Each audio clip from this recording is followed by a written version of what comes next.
இனிய திருமண வைபவங்களுக்கு உதயம் கல்யாணம் வெட்டிங் கலெக்ஷன். மத்திய பட்ஜெட் குறித்து முன்னாள் நிதியமைச்சர் ப. சிதம்பரம் டெல்லியில் செய்தியாளர்களை சந்தித்து வருகிறார். அந்த நேரலை காட்சிகளை பார்க்கலாம். In the last year, as reported by the chairman, exemption and the relief, you can really arrive at the relief if they've finally thrown some crumbs at the lower tax bracket.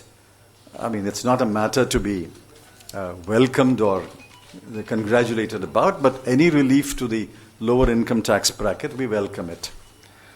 As far as IDBI is concerned, that was a decision taken last year.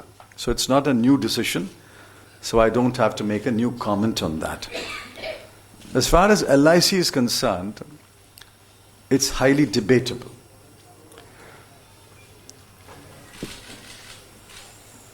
To assume that every public sector must go through a process of disinvestment, partial or whole, is wrong.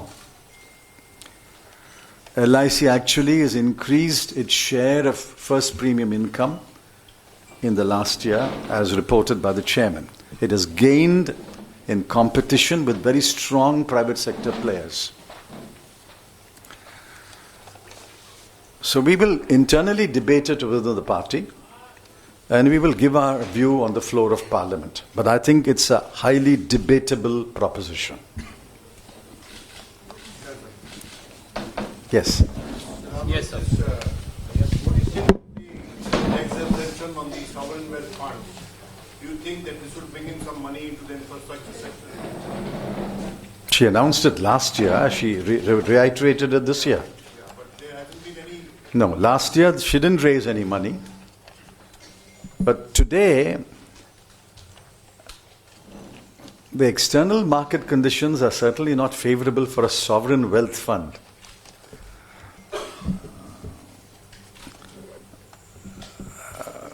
If the world economy is going to slow down and oil prices will rise, or there's going to be conflict in some theaters, I don't know what the external situation will be. They announced it last year, they didn't raise any money. If they've announced it again this year, I doubt whether they'll be able to raise any significant amount of money. The better course is to allow a quasi-sovereign to raise money abroad, and that will benchmark where your sovereign rating is. The obvious quasi-sovereign is the State Bank of India.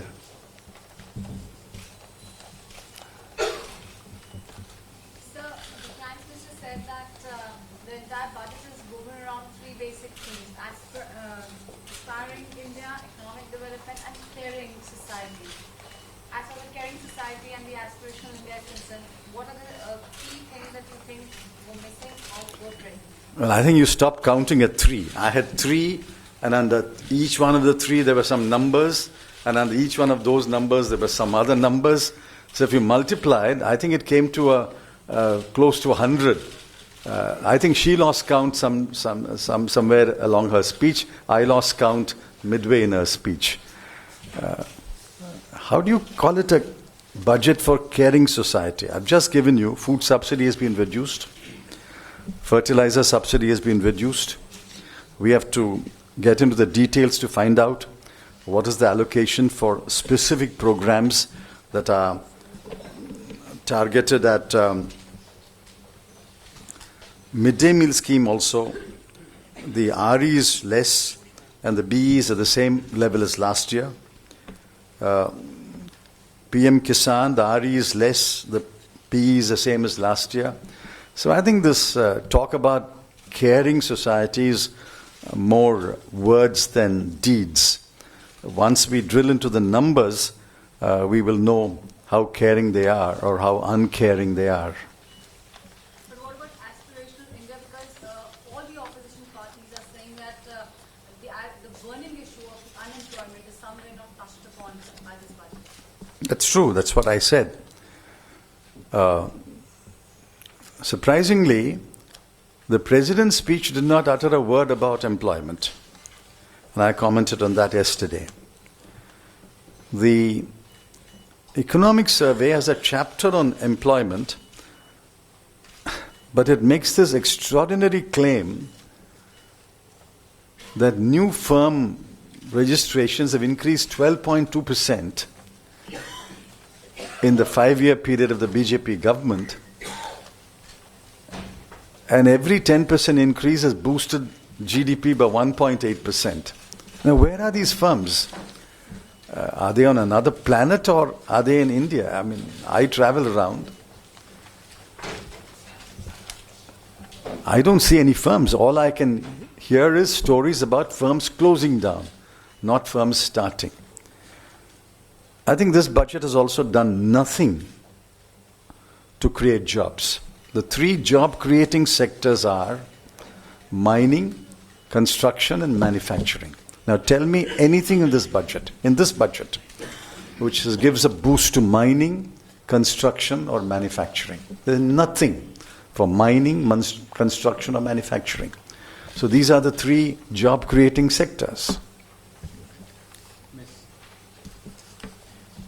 So on a scale of 10, how would you rate this budget? How many marks are you going to give to Nirmala? 10 has got a 1 or a 0. You can pick either a number. 10 has got a 1 and a 0. You can pick either number. I'm okay with it. So this is regarding the archaeological onset museum in Adithanar, Tamil Nadu. So would you like to comment anything? Because when Finance Minister was mentioning, it mentioned as a Saraswati Sidhu civilization instead of because based on the reports we are getting in Kiradi, it's actually a Dravidian civilization. No, I think she mentioned some other place, not Kirladi. She mentioned Rakhi Gadi as... Where is that? No, I know in Tamil Nadu, but where in Tamil Nadu? It's not Kirladi. Thoothukudi. No, I have no complaint if there is archaeological site in Thoothukudi.